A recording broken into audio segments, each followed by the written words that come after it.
सभापति महोदय, हमारा यह देश विश्व का सबसे बड़ा लोकतांत्रिक देश है। इसके लोकतांत्रिक स्वरूप को बनाए रखने के लिए हमें निरंतर प्रयास करने होंगे। इस देश के प्रत्येक नागरिक का यह कर्तव्य है कि वह सिर्फ अपने स्वार्थ के ही बारे में न सोचकर देश के हित में कार्य करे, क्योंकि देश हित से बढ़कर और कोई कार्य नहीं होता और यही प्रमुख है, यही लोकतंत्र का आधार भी है। इससे हमारा देश निरंतर प्रगति की ओर बढ़ेगा, साथ ही हमारे लोकतंत्र की जड़ें मजबूत होंगी। जब तक देश के समस्त नागरिक अपने कर्तव्य के प्रति पूर्ण सजग नहीं होंगे, तब तक देश प्रगति नहीं कर सकेगा। इसलिए सभी दलों को एक साथ मिलजुल कर कार्य करना होगा। इस संबंध में मेरा एक सुझाव यह भी है कि हमारे संसद सदस्यों को यह जिम्मेदारी स्वयं अपने ऊपर लेनी चाहिए। हमारे दोनों सदनों के सदस्यों को चाहिए कि वे गांव-गांव में जाकर सरकार द्वारा किसानों और गरीबों के लिए चलाई जा रही योजनाओं के विषय में पूर्ण जानकारी दें। इससे हमारा देश प्रगति करते हुए अपना पूर्ण विकास कर सकेगा।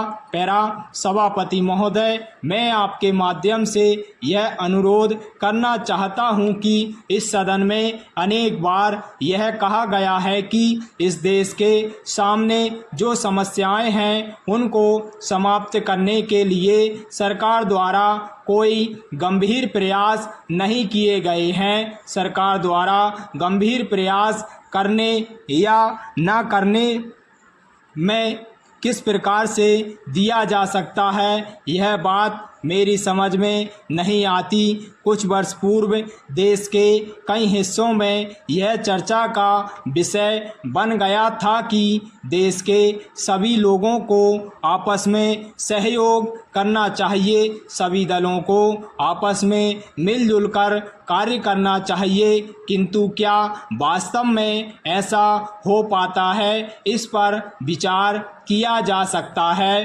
पैरा महोदय, आज हमारे देश के विभिन्न राज्यों में पढ़े लिखे लोगों का प्रतिशत बढ़ता ही जा रहा है। यहाँ तक कि केरल में 100% साक्षरता है। अतः किसी भी दल के नेता को या इस सदन के सदस्य को आलोचना करने से पहले विभिन्न क्षेत्रों में जो प्रगति हुई है उसके बारे में सही जानकारी प्राप्त करके फिर अपनी बात रखनी चाहिए। आज सूचना प्रणाली में जो क्रांति हुई है उससे भारत का नाम संसार के देशों में ऊंचा हुआ है। दुनिया के विकसित देशों में हमारे अनुभवी और कुशल व्यक्ति कार्य कर रहे हैं और वहां के विकास में महत्वपूर्ण भूमिका निभा रहे हैं। आज देश में पढ़े लिखे